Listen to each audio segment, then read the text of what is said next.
আজ নতুন দলের ঘোষণা হুমায়ুনে, নতুন পার্টির ঘোষণা করবেন ভরতপুরের বিধায়ক। আজ নতুন দলের ঘোষণা হুমায়ুনে, নতুন পার্টির ঘোষণা করবেন ভরতপুরের বিধায়ক। আজ হুমায়ুন কবিরের জনতার পার্টির ঘোষণা। আবির রয়েছে আমার সঙ্গে। আবির, বিধানসভা ভোটের আগে মুর্শিদাবাদের নয়া সমীকরণ, এই নতুন দল ঘোষণা করার আগে কি দাবি করছেন হুমায়ুন কবির?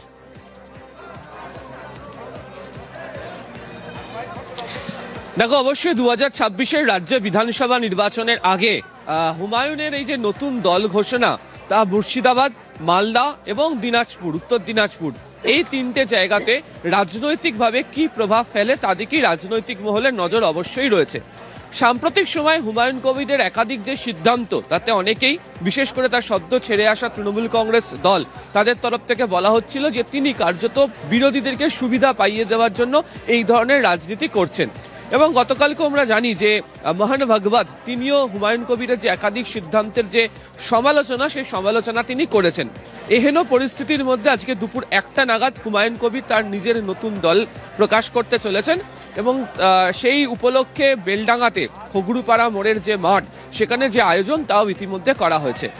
দুটো বিষয় ভীষণ রকমভাবে লক্ষণীয়। এক, হুমায়ুন কবির তিনি মালদাতে যে আসনগুলো রয়েছে, বিধানসভা আসনগুলি রয়েছে, মুর্শিদাবাদে যে আসনগুলি রয়েছে, তার মধ্যে আমরা যদি দেখেছি তাহলে 2021-এর বিধানসভা নির্বাচনে সংখ্যাগরিষ্ঠ আসনেই তৃণমূল কংগ্রেস জয়লাভ করেছিল। এমনকি মুর্শিদাবাদের মতো জেলাতে 20টা আসন তারা জয়লাভ করে নিতে পারে।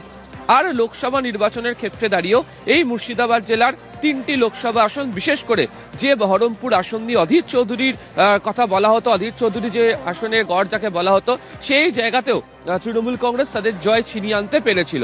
হুমায়ুন দাবি করছিলেন যে সেই জয়ের পিছনে তারও অন্যতম বড় ভূমিকা রয়েছে। তো আজকে যখন হুমায়ুন নতুন দল তিনি তৈরি করছেন, যখন নতুন দল তিনি ঘোষণা করতে চলেছেন, সেখানে দাঁড়িয়ে এই মুর্শিদাবাদের মানুষজনের কাছে, যেহেতু তিনি এখানকার রাজনীতিবিদ, এখানকার মানুষের সঙ্গে পরিচিত, তিনি কতটা প্রভাব বিস্তার করে পৌঁছতে পারবেন সেদিকে সকলে নজর রাখছেন। হুমায়ুন জানিয়েছেন যে তিনি চ্যালেঞ্জ করছেন যে তিনি এখান থেকে ভালো ফল করবেন। তিনি বলছেন যে তিনি যে সংখ্যক বিধায়ক দিতে পারবেন তা নিয়ে সরকার গঠন যে রাজনৈতিক দলই করুক, তার সঙ্গে কথা বলতে হবে, তার দর কষাকষি তার সঙ্গে করতে হবে। এবং তিনি উস্কে দিয়েছেন তার যে দলের যে প্রতীক তিনি যেগুলিকে করতে চান, তার মধ্যে টেবিল এবং জোড়া গোলাপ। এবং এই জোড়া গোলাপের প্রসঙ্গ তিনি বলছেন, যেহেতু রাজ্যের 2 ফুলের সঙ্গে তাকে মূল লড়াই করতে হচ্ছে, তিনি কার্যত তিনি তার দলের প্রতীক হিসাবে একটি ফুলকেও রেখে তিনি এগোতে চাইছেন।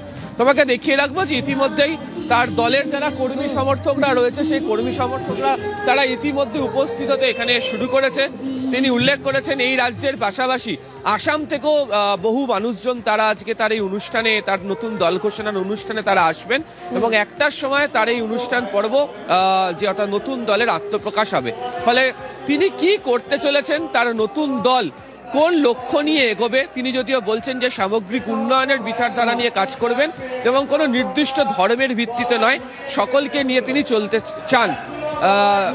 তবে তার যে বিভিন্ন, তোমাকে শুরুতে বলছিলাম যে পদক্ষেপ, যে সিদ্ধান্ত, তিনি যে বেশ কিছু কথা ঘোষণা করছিলেন, তাতে আদবেও তিনি ঠিক কি করে উঠতে পারেন সেটাই দেখার আজকে দুপুরবেলা রাজ্যে বহু বিজেপি তৃণমূলকে চ্যালেঞ্জের হুঁশিয়ারি হুমায়ুন কবিরের। ভোট কাটুয়া নয়, কিংমেকার হওয়ার হুঙ্কার। সংখ্যালঘু ভোট নিয়ন্ত্রণের হুঁশিয়ারি হুমায়ুনের। প্রয়োজনে রাজ্যের সব আসনে প্রার্থী দেওয়ার হুমকি। বিজেপি তৃণমূলকে একসঙ্গে আক্রমণ হুমায়ুন কবিরের।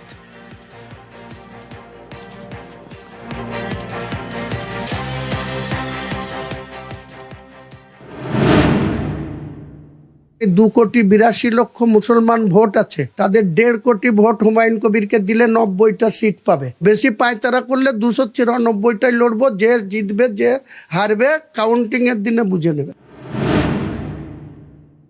আমার জোট অপশন খোলা থাকবে, আমি কোনো এমএলএ কে নেব না। নতুন করে নতুন সূর্য উঠবে বাংলায়। আপনার লড়াই তৃণমূল বিজেপি উভয়ের বিরুদ্ধে? উভয়ের বিরুদ্ধে। দেখে নেবেন, নাম জনতার পার্টি, বাংলার জনতার পার্টি হবে। কিংমেকার তো হবই। এমনও হতে পারে যে আমার পিছনে চলে যাবে শাসক দল, আমার পিছনে চলে যাবে বিজেপি দল। সোমবার নতুন দল ঘোষণা, তার আগে এভাবেই হুমায়ুন কবিরের চড়া সুর। গত 4 ডিসেম্বর হুমায়ুনকে দল থেকে সাসপেন্ড করে তৃণমূল। ওই দিনে মুর্শিদাবাদের ভরতপুরের বিধায়ক ঘোষণা করেন 22শে ডিসেম্বর তিনি নতুন দল ঘোষণা করবেন। সেই মতো সোমবার বেলডাঙ্গার খামারুপাড়ায় সভা। আমি মনে করেছি আমার সূচনাটা একটু রাজকীয় ভাবে হোক, আম পাবলিককে একটু ফ্রি হ্যান্ড দিয়ে। বহরমপুরে বাধা দিয়েছে তৃণমূল, আমার মনে হয় আরো আমার মঙ্গলই করেছে। আমি অনুমান করছি 4 লাখ লোক উপস্থিত হবে। আসামের বরপেটা থেকে কিছু মানুষ ফোন করেছিল, তারা লাক্সারি বাস ভাড়া করে সভাতে যাবে। লোগও হবে। আমি টেবিল আমার খুব পছন্দ, টেবিল রেখেছি, জোড়া গোলাপ ফুল রেখেছি। নিজেরা তাদের বাপকে নির্বাচিত করবে। বিজেপি শুভেন্দু অধিকারী যদি সংবিধানকে তক্কা না করে আমি হিন্দুদের এমএলএ, আমি হিন্দুদের ভোটে নির্বাচিত, আর মুসলমান যে কটা এমএলএ তৃণমূলের জিতে আসবে বিধানসভায় তাদের চ্যাংদোলা করে রাস্তায় ফেলবো, তা আমি 2,82,00,000 মুসলমান ভোট আছে, তাদের 1.5 কোটি ভোট হুমায়ুন কবিরকে দিলে 90টা সিট পাবে। বেশি পায়তারা করলে 294টাই লড়বো। যে জিতবে যে হারবে কাউন্টিং এর দিনে বুঝে নেবে। ক্যামেরা অসিত দাসের সঙ্গে প্রণব বন্দ্যোপাধ্যায় এবং আবির ঘোষাল, নিউজ 18 বাংলা। মোহন ভাগবতের বাবরি তোপ, নতুন করে বাবরি মসজিদ তৈরির পিছনে রাজনৈতিক ষড়যন্ত্র দেখছেন আরএসএস প্রধান।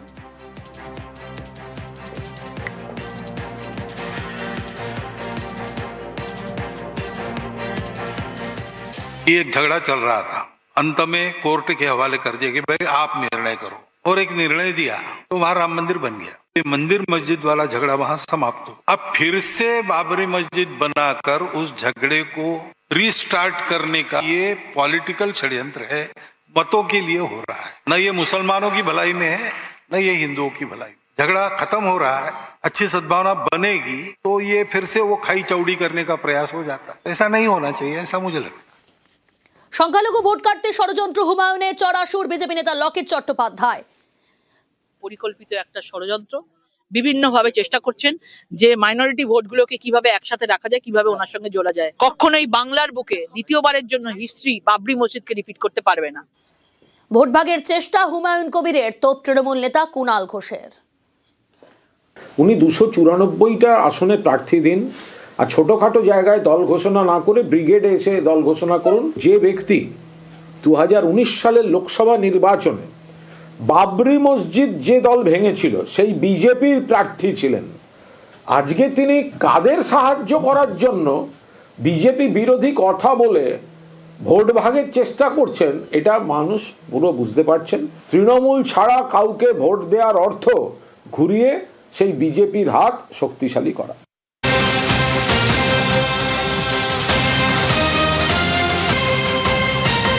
ব্রেকিং নিউজ এই মুহূর্তে। ঘুমের মধ্যেই পুড়ে মৃত্যু গোটা পরিবারের। মধ্যরাতে হাওড়া জয়পুরে বাড়িতে আগুন, ঘরের মধ্যেই আটকে পড়েন 4 জনই। ঘর থেকে উদ্ধার স্কুল পড়ুয়া সহ 4 জনের দেহ। ঘুমের মধ্যেই পুড়ে মৃত্যু গোটা পরিবারের। মধ্যরাতে হাওড়া জয়পুরে বাড়িতে আগুন, ঘরের মধ্যেই আটকে পড়েন 4 জন। ঘর থেকে উদ্ধার স্কুল পড়ুয়া সহ 4 জনের দেহ। সন্তু রয়েছে আমার সঙ্গে। সন্তু, কি জানতে পারছো, কিভাবে আগুন লাগলো?